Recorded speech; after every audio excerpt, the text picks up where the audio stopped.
let's get into some Fleer 92. 92 was my first year of collecting cards, and I am super nostalgic for them. Got a lot of cards back then. Didn't realize it. They were cheap. The scores, 33 cents a pack from CVS. And if any of those still exist, that would be fun to get a box of. Although I'm sure I have every card from that set. Oh yeah, these ones are nice and glossy. My first year of really glossy cards was 92, and they kind of stuck together. Luis Riviera, and I love this year of Red Sox. They probably stunk, and I like those unis. Todd Stottlemyre. I always like the look of his cards as a Blue Jay. Jose Rijo. And exit. This is just like the dudes who I at least thought were the aces back then. Just an excellent pitcher. Jack McDowell. Oh my God. Here we go. So these three guys were excellent, but not quite Hall of Famers. And Mike Mussina seemed like he was just a dude. But you know what? Looking back, as much as I hate the Yankees, yes, he was totally deserving. Ellis Burks. One of the great team leaders of the 90s, Carlos Baerga. Really led those Cleveland teams, but he was also on the Red Sox for a good chunk of a season and really changed their, I think he was in 02. He really changed their culture around and set the table for David Ortiz the next year. Everybody called him Poppy the year he was with the Red Sox. And the next year, David Ortiz joins, gets called Big Poppy. And they still say, we're not really sure why he was called Big Poppy. I'm pretty sure it's because of Carlos Baerga. I think he kind of came and went right into those shoes. David Howard, one of my favorites. Chili Davis. Jose Canseco. I know there's a lot of love for Jose out there, but certainly not from Ricky Henderson in his book, in the Howard Bryant book. Really talked about how much of a bum he was and didn't really like baseball. Didn't really want to be playing.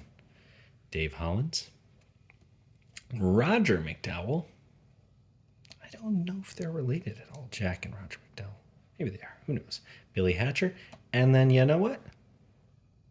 Tom Glavine. What a great pack. Very 92. Very excellent.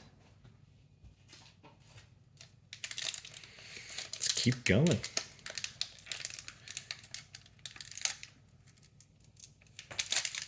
Here's the, what would you call the middle pack? I don't know, the bump, the hump. Got a kitten trying to get in on the action here. Ooh, there's a hat. I like that. Mike Fielder, let's save him for the end. Mickey Morandini. Mike Scioscia, that's cool.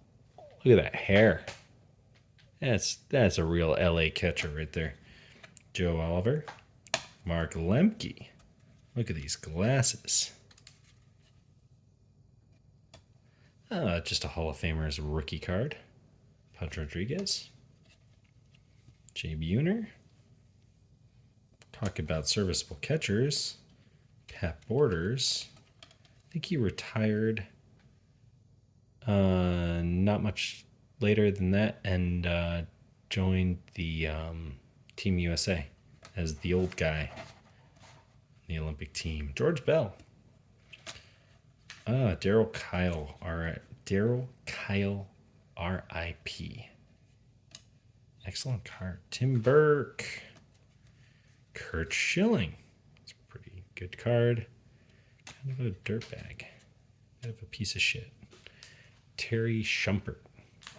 Beautiful blue uni there. and Mike Felder. Okay, let's all right, if it's the third pack, I guess we'd have to call it the rubber pack.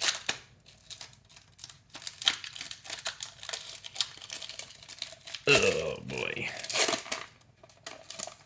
Lonnie Smith there. We'll see you later, Lonnie. Hey, Randy Johnson. Pretty cool. Not the greatest action shot for him. There are better angles for him. He's a little hunched over for a tall guy. That's kind of a cop-out.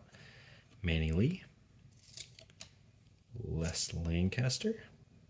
Steve Finley ended up with pretty damn close to Hall of Fame numbers, and I think he had like 2,700 hits or something like that.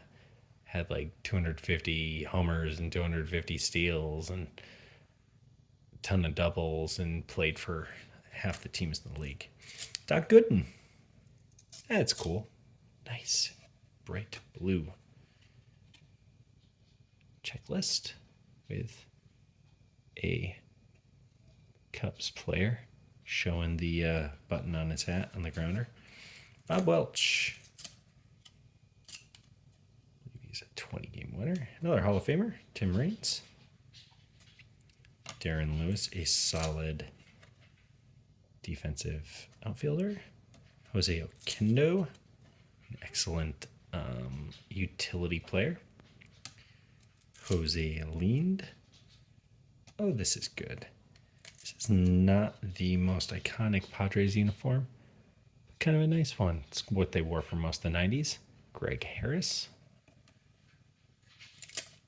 Lance Parrish with a mullet. And Lonnie Smith. Well, we did it. We made it. And now you can move on with your life. Bye-bye.